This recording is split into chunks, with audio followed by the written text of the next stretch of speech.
I think what I'm wearing is enough to say it right now. As I wear blue, I think the one thing that can be given congrats to is the men in blue, because Team India has played extremely well. It has been a complete whitewash of the English side in 3 ODIs. And considering at this point that you were also down upon hearing the news of a very important key bowler in that Indian lineup not playing in the upcoming ICC Champions Trophy, you get the news of Bumrah not being part of the team. The ball's coming really onto the bat, and then Varun Chakravarti is not playing as well, but still being able to come together and being able to deliver a performance like this, there is not enough credit in the world that is due for the way India have gone about their business today. So very proud of the men in blue for the way that they played today. It was fantastic. It was one of the best performances in recent times. Shubman Gill has answered every single one of his critics for the way he's played.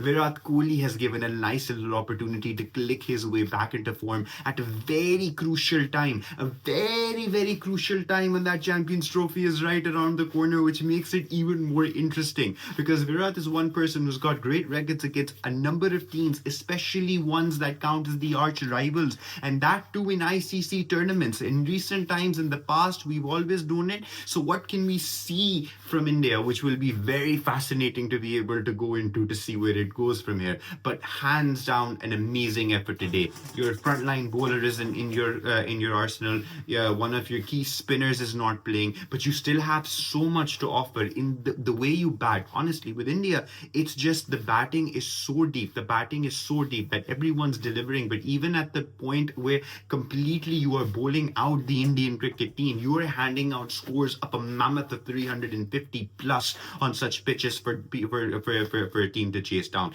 Granted, it's a great batting pitch, but the psychological mentality of taking into account that you have to chase down a mammoth total is something that you feel regardless of however the pitch is. So amazing effort for the men in blue. They have really come alive. Virat Kohli's played fantastically well. Shreyas Iyer coming into the mix. Shubman Gill having the perfect response to the critics for the way that he has bowled, the way that he has batted. I am so sorry, just so excited for the way India have played. It's been fantastic. So India, hats off to them, and they are in complete hardcore form heading into the Champions Trophy, because one thing you have to take into account is India is only going to be playing on one ground. India will have all the experimentations in its arsenal. So the point is, will Bumrah not being in this particular tournament be something that they will really miss, or will the return to form of individuals like Hitman, of individuals like Virat Kohli, have a certain role to play in bringing things together? Because it's become the formula. If Sharma wouldn't get you, Virat will.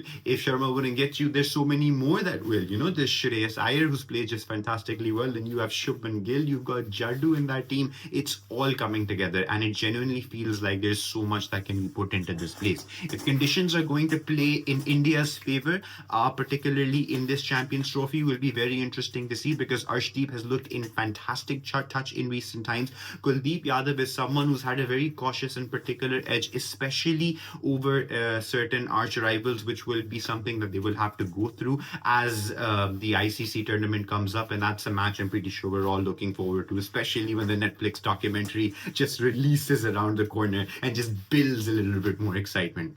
Well, that's what can be said about the men in blue. 350, where they were able to defend it really well against an English side that has a lot to do in going back to the table and being able to think over things. Adil Rashid had a fantastic performance with the ball, and I think Adil Rashid will form a key part of the entire English bowling lineup as they head into this tournament. But a lot of questions need to be answered. A lot of confidence needs to be regained, because it is not an easy group for the English side. They're playing against Afghanistan. They're playing against the Australians. They're playing against the South Africans, all of whom have looked good in good touch in certain glimpses. The Aussies, as far as being a test side is concerned, granted, there are a couple of players that are not playing in the upcoming Champions Trophy for the Aussies, so that comes into a factor of its own, when South Africa has shown some great field moments as well. And also at the same point in time, you have the Afghans, who can completely show shock you on your most awkward day. You never know when they're just going to come in and they're just going to grab the opportunity and completely bowl you out of it, because they did so in the 2023 World Cup. That set everything up into a little bit of a tailspin. They had Australia in a corner as well and have proved it over times. So the Afghans, I would not actually sit here and say that I wouldn't give the Afghans a chance to really deliver against the English side. So you never really know where this is going, but a lot needs to be done in that department. They really need to go back to the drawing board and be able to think over this concept.